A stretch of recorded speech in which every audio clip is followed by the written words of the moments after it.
തെറ്റിദ്ധരിപ്പിക്കാൻ വേണ്ടി പാടില്ല. നന്മ നിറഞ്ഞ സന്ദേശങ്ങൾ കേൾക്കുക, കാണിക്കുക, ചർച്ച ചെയ്യുക, ചിന്തിക്കുക. അതിനു വേണ്ടിയാണ് വാൽമീകി, വേദവ്യാസര്, മഹത്തായ ശിഷ്യന്മാര് നമുക്കിതാ രാമായണം, ഭാരതം, ഭാഗവതം, ഗീത മുതലായിട്ടുള്ള അത്യുത്തമമായിട്ടുള്ള ഗ്രന്ഥങ്ങൾ തന്നത് തന്നെ. അതിനുശേഷം എന്താ, ശ്രീരാമചന്ദ്ര സ്വാമിയുടെ പുതനായിട്ടുള്ള ഹനുമാൻ സ്വാമി ഗുരുനാഥനായിട്ട് കണ്ടത് ആരെയാണ്? സൂര്യദേവനെയാണ്. സൂര്യദേവനിൽ നിന്നതാ ശാസ്ത്രങ്ങളും വേദങ്ങളൊക്കെ പഠിച്ചു, വ്യാകരണ പണ്ഡിതനായി, സുഗ്രീവന്റെ മന്ത്രിയായി. അങ്ങനെ ഇരിക്കുമ്പോഴാണ് ശ്രീരാമചന്ദ്രനെ കാണാൻ വേണ്ടി ഋഷിമുഖാചരത്തിൽ പോയി. അവിടെ വെച്ച് വായുപുത്രന്റെ കവിരൂപം ഉപേക്ഷിച്ചു ബ്രാഹ്മണ സന്യാസിയുടെ വേഷം ധരിച്ചു. അടുത്ത് ചെന്ന് നമസ്കരിച്ചുകൊണ്ട് മനോഹരമായ വാക്കുകളെ കൊണ്ട് സ്തുതിച്ചു. ആദ്യ ദർശനം കൊണ്ട് തന്നെ ശ്രീരാമസ്വാമിയുടെ ദാസനായി മാറി. അസോഹം കോസലേന്ദ്രസ്യ എന്ന് ഉറക്കെ പ്രഖ്യാപിച്ചു.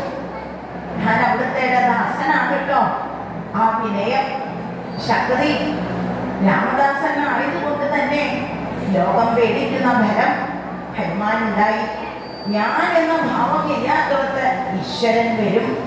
അത് തന്നെയാണ് ആഞ്ജനേയ സ്വാമിയുടെ ആത്മശക്തി.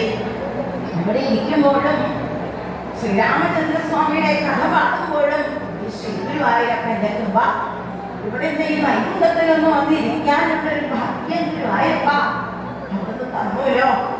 ഏത് ജന്മത്തിൽ ചെയ്ത പുണ്യം കൊണ്ടാണ് അവിടുത്തെ തിരുനാമം ജപിക്കാൻ, ഇവിടെ നിന്ന് വന്നിരിക്കാനുള്ളൊരു ഭാഗ്യം ഉണ്ടായത്.